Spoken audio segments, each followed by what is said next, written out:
There was a house fire in Fairport. The fire department had been called and discovered there were at least 60 cats in the house. Some were really badly burned and were on their way back to the clinic with Dr. Christina. The others were going to need to be taken out of the house.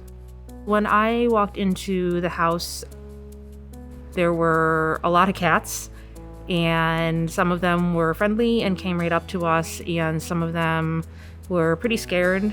We were trying to be as gentle as we possibly could be while still keeping ourselves safe, because a scared, traumatized cat is fighting for its life.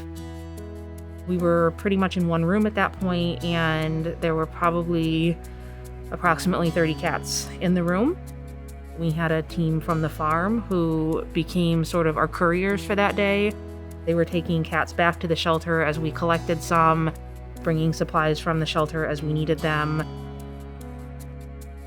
Most of them were soot covered. We had to try to remove some of the soot from them so we were able to assess them better. Some of them had burns on their ears, a couple that had some burns on their whiskers. Some of them had burned paw pads that were really bad.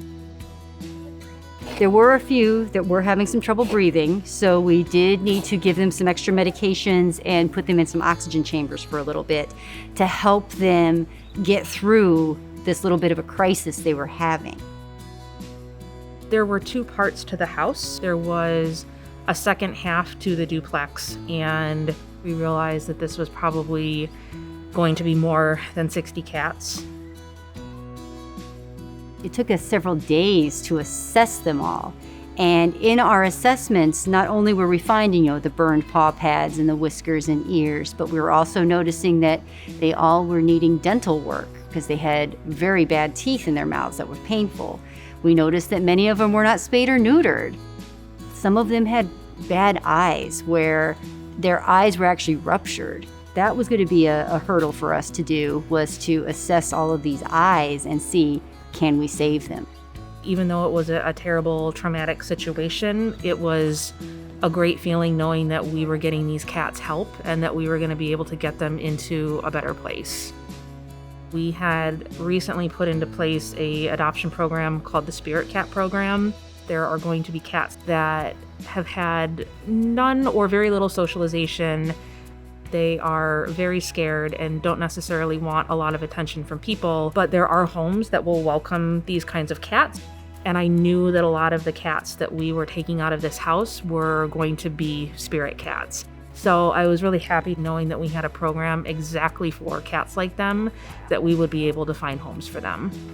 And I think that kind of sustained us through a 12-hour day of getting close to 100 cats. Our foster parents really were amazing. As soon as they heard that these cats were coming in, they were practically knocking down the door, asking when they could take these cats and when they could help.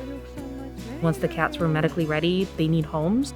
Mr. Magoo, for instance, is a young kitty who had injuries to both of his eyes and actually needed them both removed.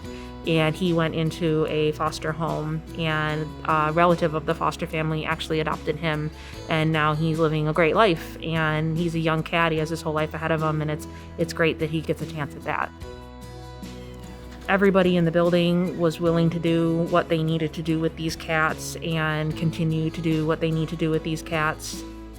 We still have quite a few cats in our care that still have a lot of healing to do. Knowing that the community can really rally behind us, that they really support us that much and really want to help us, that's pretty amazing. We are so grateful for your support for these cats, but we know there are more cats out there, more dogs, more animals that are going to need your life-saving care. Please give today.